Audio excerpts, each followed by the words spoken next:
August 12, 1942. Motor torpedo boat base, Tulagi Harbor, Solomon Islands. The radio operator transcribed the urgent message from Henderson Field. Japanese destroyer force detected proceeding southeast through the slot. Multiple vessels estimated arrival Iron Bottom Sound 0200 hours.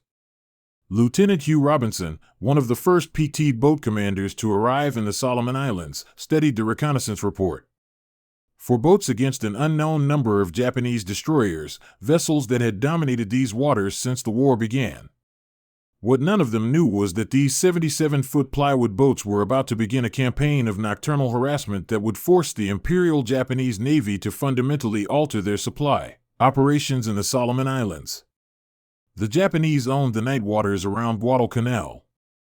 Since the American landings in August 1942, Japanese destroyers had run supplies and reinforcements down the slot, the narrow passage through the central Solomons, with near impunity. American forces called these runs the Tokyo Express, and they had become the lifeline keeping Japanese forces on Guadalcanal alive. The Imperial Navy's superiority in night combat had been demonstrated catastrophically at Savo Island in August, where Japanese cruisers sank 4 Allied heavy cruisers in 32 minutes. Their Type 93 long lance torpedoes could strike targets at 20,000 yards. Their crews had trained for years in night combat tactics. Their optical equipment and trained lookouts could spot enemies in near total darkness where American radar often failed. Admiral Isoroku Yamamoto's strategy was straightforward. Control the night. Control the supply lines. Control the supply lines.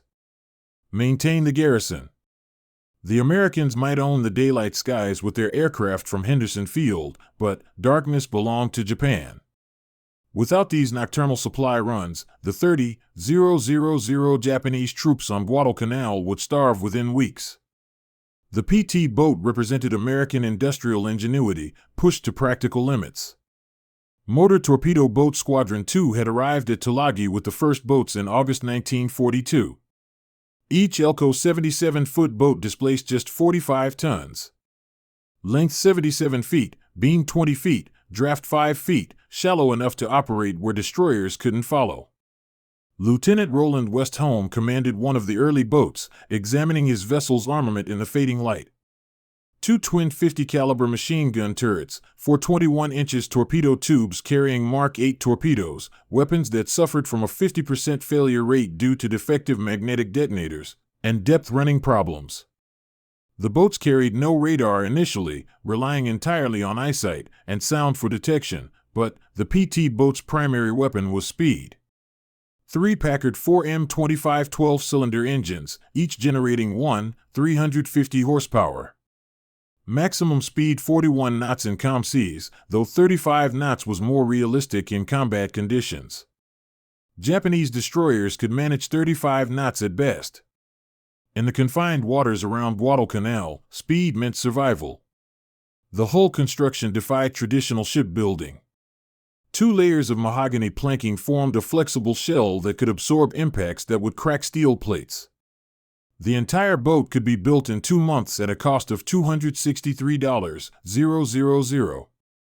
A destroyer required 18 months and cost $8 million.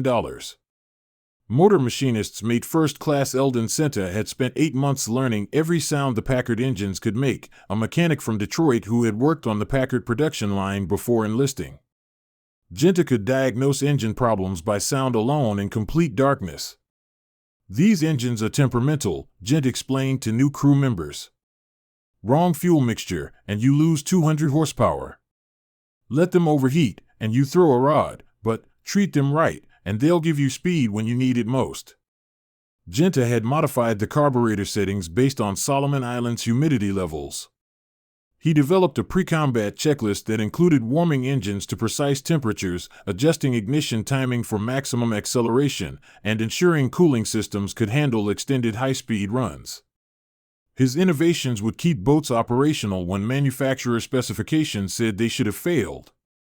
Commander Koshi Kaneda stood on the bridge of a Fubuki-class destroyer, leading 3 destroyers down the slot at 28 knots. 20 years in the Imperial Navy had taught him to read these waters. Every shadow might hide an enemy. Every phosphorescent trail could mark a torpedo track. Tonight's mission: deliver 800 drums of supplies to the garrison at Cape Esperon. The drums would be pushed overboard near the beach where soldiers would swim out to retrieve them. It was inefficient. Only 30% of supplies typically made it ashore, but it was safer than attempting conventional unloading under threat of air attack at dawn. The destroyer's main vulnerability was its size and inflexibility. At 388 feet long, the destroyer needed 800 yards to complete a full turn at speed. Her draft of 12 feet limited her to deep water channels. Her 5-inch guns couldn't depress low enough to engage targets closer than 300 yards. Against small, fast targets at close range, the destroyer's advantages evaporated.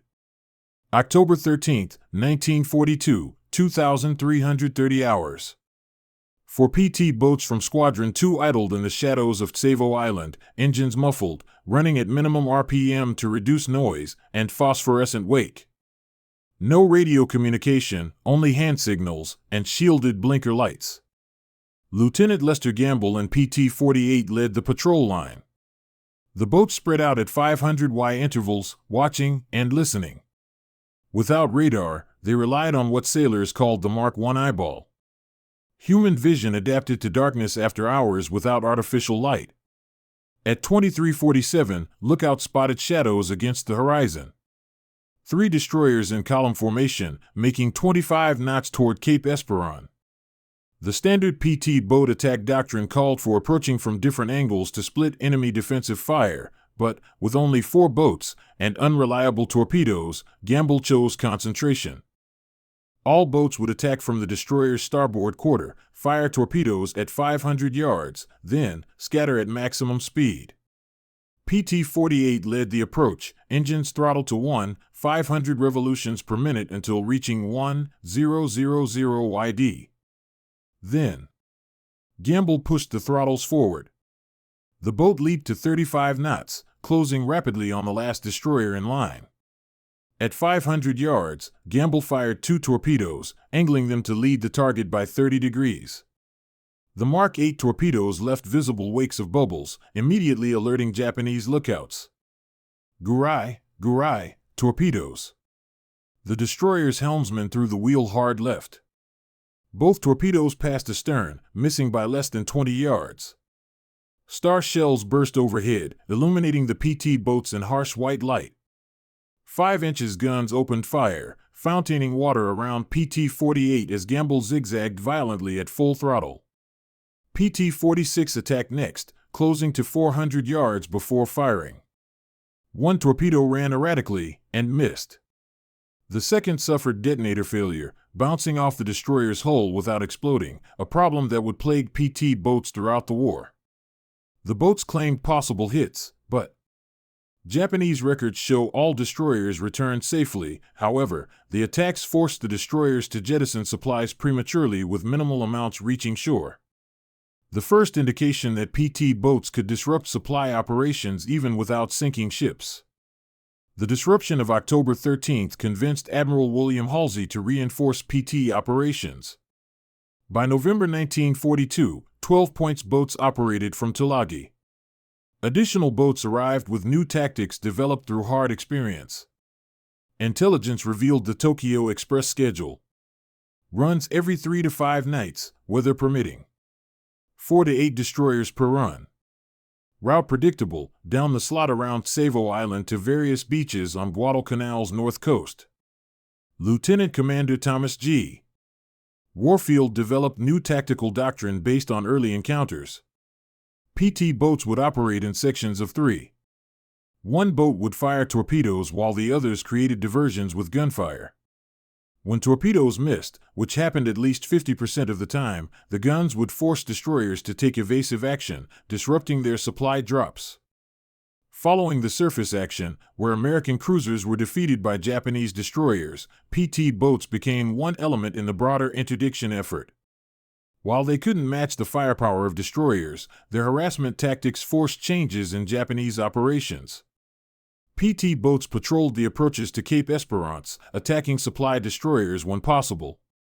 Though most torpedo attacks failed, the constant threat forced Japanese commanders to maintain high speed, zigzag continuously, and jettison supplies hastily, reducing delivery efficiency to under 20%.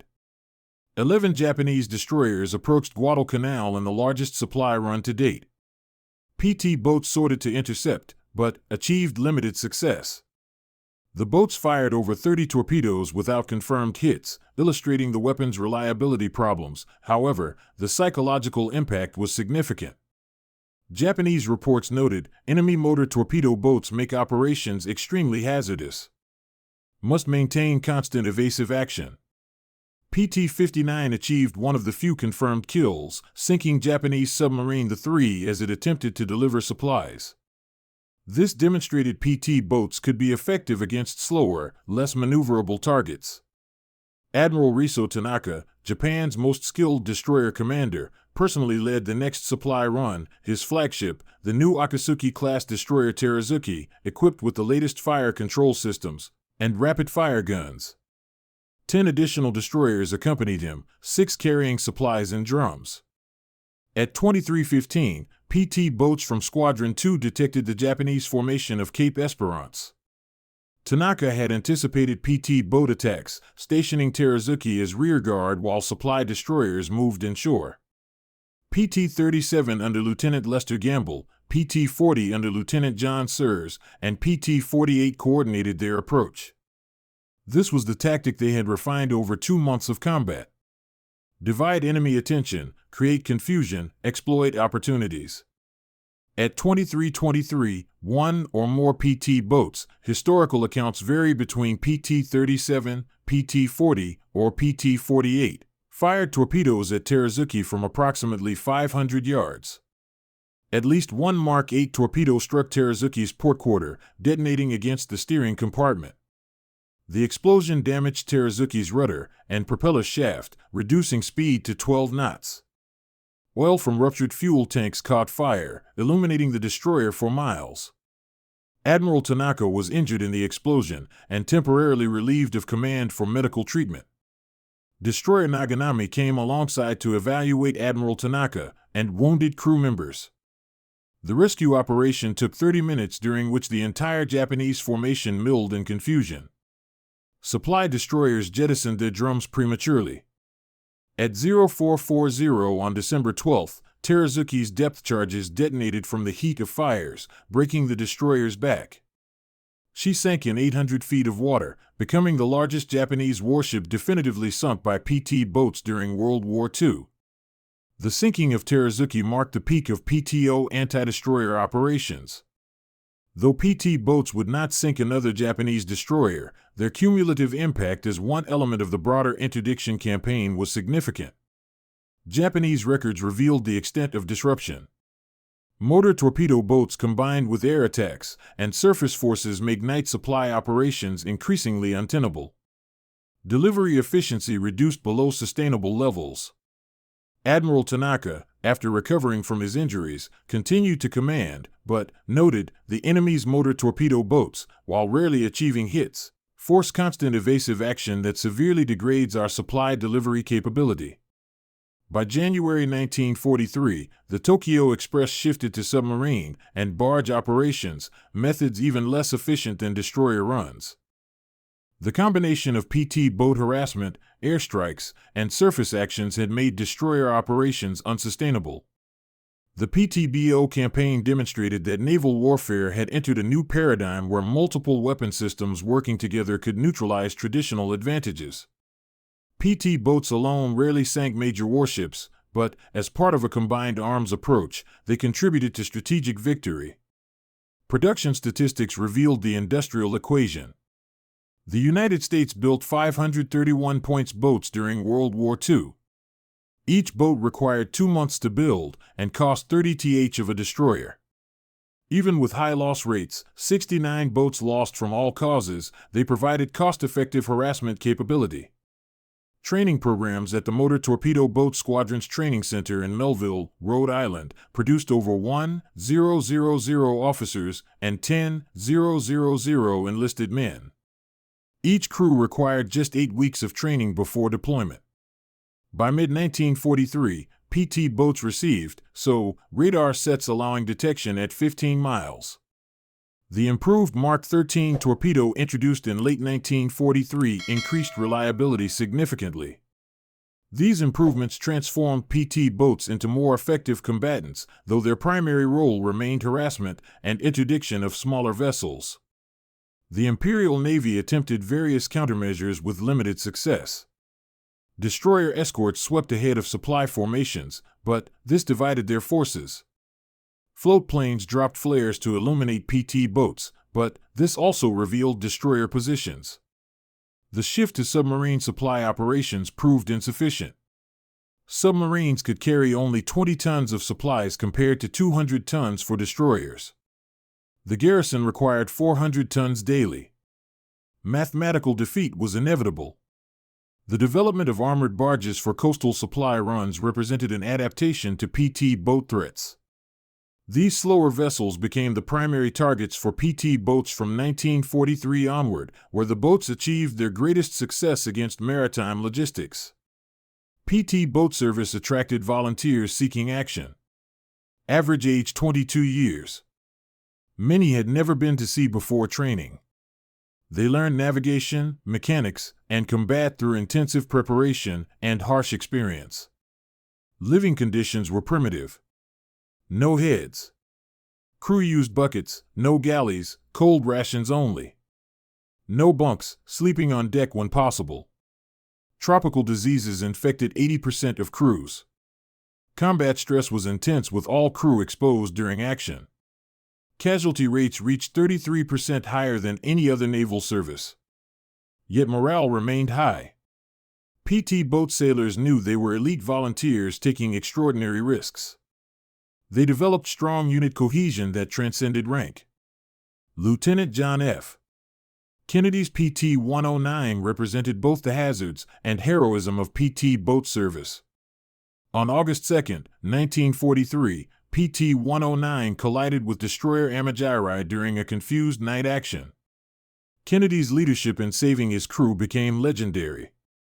Though the incident highlighted the extreme dangers PT boats faced against destroyers, the collision was not intentional ramming, but occurred in darkness when neither vessel detected the other until too late. 11 of 13 crew members survived, with Kennedy towing an injured sailor for hours to reach safety. The PTBO campaign revolutionized understanding of littoral warfare and asymmetric naval operations. While PT boats sank relatively few major warships, one destroyer, one submarine, and numerous barges, their harassment value exceeded their direct combat achievements. Post-war analysis revealed PTBO's primary contribution was forcing Japanese forces to adopt increasingly inefficient supply methods. The progression from destroyers to submarines to barges represented tactical victory through attrition of logistics capability. Modern fast attack craft evolved from PT boat concepts.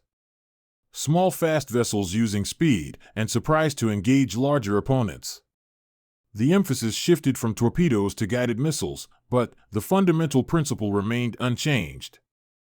In the waters around Guadalcanal, 77-foot plywood boats had proven that integrated naval operations could overcome traditional superiority.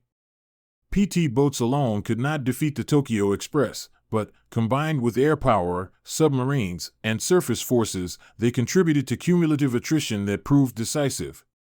The Japanese Navy entered the war confident in night combat supremacy.